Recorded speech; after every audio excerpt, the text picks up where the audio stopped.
I was in year 5 when this happened, but my mom had given me a very big fish and she had instructed that I should cut it into pieces. The fish was still, about alive, so to say. It was still inside the water. It was still moving inside the water. And I was having difficulty holding the fish. My hand like this couldn't. When I wrapped it around the fish, it couldn't go around it because the fish is really big and long. So I called some kids in the compound, and I can't remember the number of the kids, but we all gathered together. And some of them held the tail, some of them went towards the head. And I had sharpened this very big cutlass. I was very good at cutlass already. I raised up the sharpened cutlass to cut the fish, and I was still struggling with it.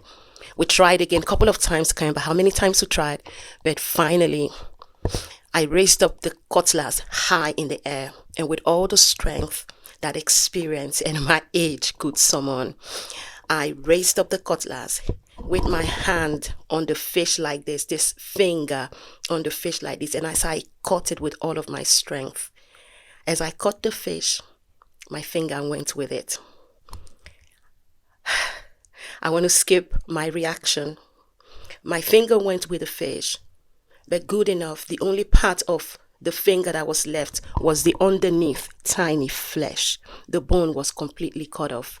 Just a bit of the flesh that was left. They all screamed, and they took me to a nurse that lived very close by. She bandaged the finger and she told me to come back the following day. A little boy in the compound, probably 7 years old, I was older than the child. He invited me over to his house that I should come and watch a videotape that God was going to heal me. Up until that time, I had never heard of God healing people. But this little child said I should come over to their house and watch a videotape, and he slotted in the videotape.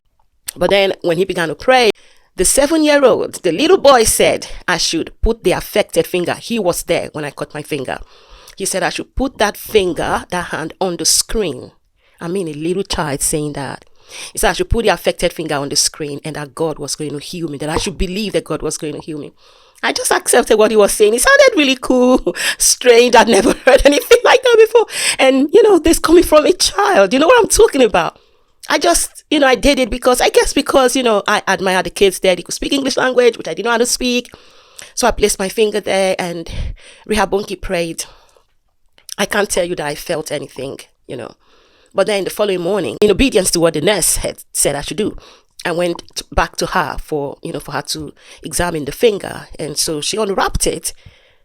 She and I and the kid that accompanied me to her place, the three of us were shocked. She was shocked, almost like embarrassed, looking at me and my finger like, "Excuse me, aren't you the one they brought yesterday? Wasn't your finger, the whole finger, cut off except a tiny flesh holding it?" I was so shocked I could not even answer her. Why was I shocked? The finger was completely like this other one.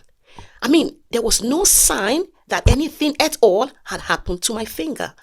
I guess I was more shocked than this lady. She asked questions and I could not answer her. When I recollected myself, I just explained that a little child in my compound told me the story that I told you. I just narrated the story to her. I mean, she looked at me in amazement. I did the same thing too. My young mind could not comprehend that kind of a miracle. I left her place completely in amazement, completely shocked. I mean, there are things that happen that one's mind cannot process. That was the first ever miracle that I encountered. I was a child. I decided that this month I'm going to be sharing testimonies. All through this month, I will share testimonies that I have personally witnessed, because I want to help somebody's faith. I want to boost your faith. There are people believing God for miracles.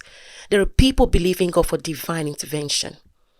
And I will pray that these testimonies that I'm going to be sharing, all of them 100% true, living proof testimonies, that your faith will grow, that your faith will be enough, just enough to receive the miracle you long for.